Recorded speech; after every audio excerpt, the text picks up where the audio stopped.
አዲስ አበባ ሀብዘርከብ ስቱዲዮና ብዙ ሰላምታና ተቀበሉ ክቡራት ተከታታዮች እዚህ ከኢትዮጵያ ሳተላይት ቴሌቪዥን ነፃ ነው ሚዲያ ዝፉን ነው ዜና ዘቀርበልኩም ምርጥ ከበሎሚ መበል 48 መዓልቲ ዓወት ኩናት ካራማራ ብድምቀት ተባዒሉ መበል 48 መዓልቲ ዓወት ኩናት ካራማራ ብድምቀት ተባዒሉ መበል 48 ዓመት ዓወት ኩናት ካራማራ ከተማ አዲስ አበባ ከመና ፍሻዓር ክነት ኢትዮጵያ ኩባን ተዘኪሩ አብሱ ሰዓት ቀደም አባላት ጧት ሓንታት አባላት ማህበር ክነት ኢትዮጵያ ኩባን ኮሙውን አምባሳደር ኩባ አብ ኢትዮጵያ መይሊን ሱሬዝ ካልት ተሳትፎም ኩባ ብዛይ ኢትዮጵያ ተኻይደ ኩናት ለ18 ወታደራትን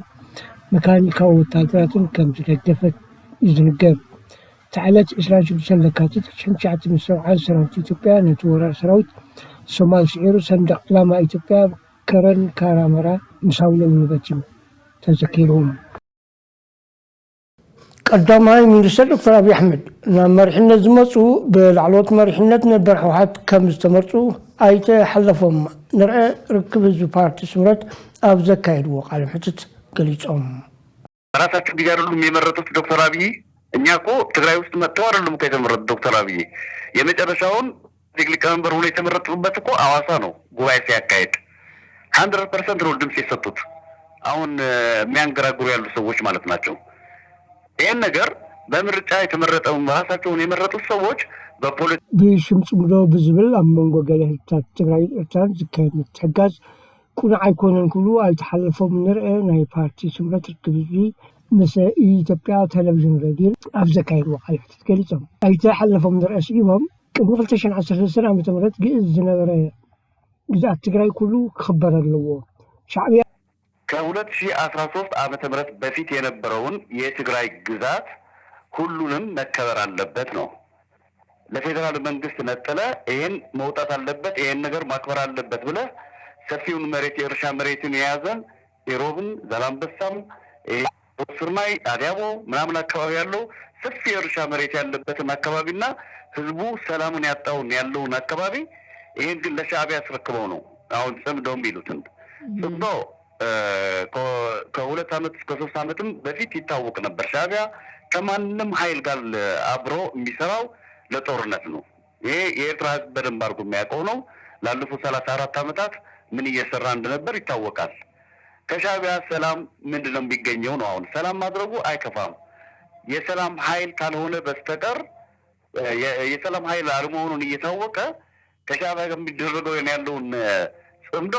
ለጦርነት ዝግጅት ነው አሁን ብቻችንን አይደለንም እኮ እያሉ ነው አሁን በሌላ በኩል ደግሞ እንደምታውቂው በ1990 ዓመተ ምህረት ከኤርትራ ጋር ግጭት ሲፈጠር ባድመ ሲወረር የመጀመሪያው ጥያቄ የነበረው የኤርትራ መንግስት ናጥፋና ድር እኩል ገበያ ያዋሉ ነው ግዛት ትግራይ ኩሉ خبر አለዎ ሻዕቢያን ሰላም ድሉነት የቡድን ጽብዶን ተኮይኑ ግን ንጦርነት ይኹም ልገልጽም ወሲኹም ብ1990 ዓመተ ምህረት ምስ ኤርትራ አባድመ ህውከት ተዓላን ተኮነውን ጠንቁ ብርን ናቅፋን ብማዕረይ ሽረፍ ብዝብል ብዙሕ ህይወት ከም ዝሓለፈ ገሊጾም አስኢቦም ኣብዚ ሕዚ እዋን ድማ ሓደ ናቅፋ ብ16 ብር ይሸርፍ ከም ዘሎ ለጦርነት ዝግጅት ነው አሁን ብቻችንን አይደለንም እኮ እያሉ ነው አሁን በሌላ በኩል ደግሞ እንደምታውቂው በ1990 ዓመተ ምህረት ከኤርትራ ጋር ግጭት ሲፈጠር ባድመ ሲወረር የመጀመሪያው ጥያቄ የነበረው የኤርትራ መንግስት ናጥፋና ድር እኩል ገበያ ያዋሉ ነው ይሄ አይሆንም ነው ይሄ በዚህ ጉዳይ ስንት ህይወት የጠፋበት ለዓላዊ ግዛት ስንት ጦርነት የተካሄደበት አሁን ምን እየተደረገ ነው ያለው አንድ ናቅፋ በ16 ብር እየተመነዘረ ነው ያለው ይሄ በትግራይ በስፋት ከዛ በኋላ ደግሞ ብር አልተላከልንም ብለው ደግሞ ይጫዋሉ እዛ ያለውን የኑሮ ውድነት ግን ህዝቡን እያማረረ ነው ያለው ምንም ብሩ የመግዛት አቅም እያሽቆለቆለ ነው እያለ ነው በምን ምክንያት ናቅፋ ገብቷል አሁን በየቦታው ናቅፋ ነው አሁን የሚዘዋወረው ያለው ይሄን ነገር ያንዳውን በህገ መንግስት የምትገዛ ከሆነ ህገ መንግስትን የምታከብር ከሆነ ለሁሉንም ተገዢ መሆን አለበት ይሄን ነገር አክብረህ ነው አንተ የምትፈልገውን ከኢትዮጵያ ነው እንጂ ከኤርትራ አስናን ከሪና ከምላላዊ ሀገር ለዚህ ድማ አፍሸህ ተዋፊሩም ተሐርመሃል ቤት ምክሪ ፌደሬሽን ዝሕልፈ ውሳነ እንትኸውን ኣብ ልዕሊ ህዝቢ ትግራይ ፍርሒ ተዓሰልቲ እዩ ብምዃኑ ካብ ሕዚ ንድሓር ሰራሕተኛ መንግስቲ መሃያ የብሉን መግለፂ ምውፅኦም ክብሉ ጀነራል ታደሰ ወረደ መግለፂ ከም ዘውፅኡ ገሊፆም ነው። ደሞዝ ከዚህ ጀምሮ ደሞዝ አይኖርም ብሎ አሁን መግለጫ ትናንትም ወደ ወረደ ጽፈዋል። ድጎማ በጀት የፌደራል መንግስቱ ድጎማ በጀት ስላላከልን ከሚቀጥለው ወር ጀምሮ ማንኛውም መንግስት ሰራተኛ መከፈል የለበትም። አንዳንዱ በጀት ቢኖረውም መክፈል የለበትም። አንዱ እየተከፈለ አንዱ ያልተከፈለውን ነገር ሌላ ነገር ስለሚያንስነሳ መከፈል የለበትም ብሎም ደግሞ ይሄን ነገር አዋጅ አውጥቷል። አሁን ድጎማ በጀት መደበኛን በጀት ተክቶ እንዴት ነው መስራት የሚችለው ነው? አሁን የመንግስት ሰራተኛ በጀት መደበኛ በጀት ነው። ድጎማ በጀት ለስራ ማስኬጃና ለአንዳንድ የመንግስት ስራዎች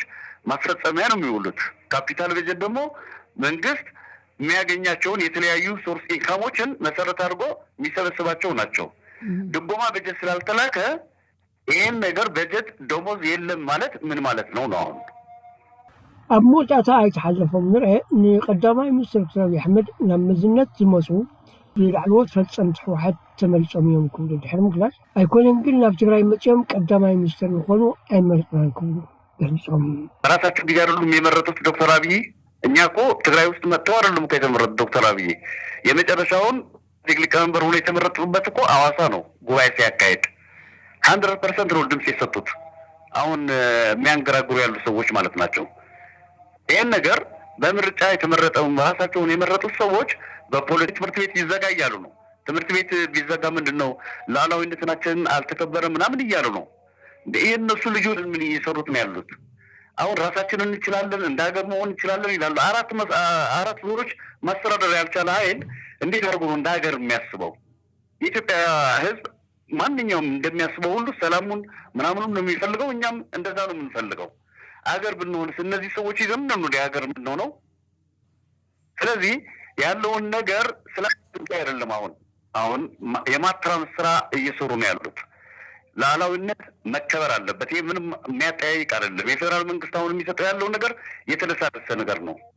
ከትናንትም ጀምሮ በትግርኛ ምናምን የተሰጠው ነገር ያ የተለመደው ነገር ነው። አዲስ ነገር የለውም። ሉዓላዊ ግዛት ከተደፈረ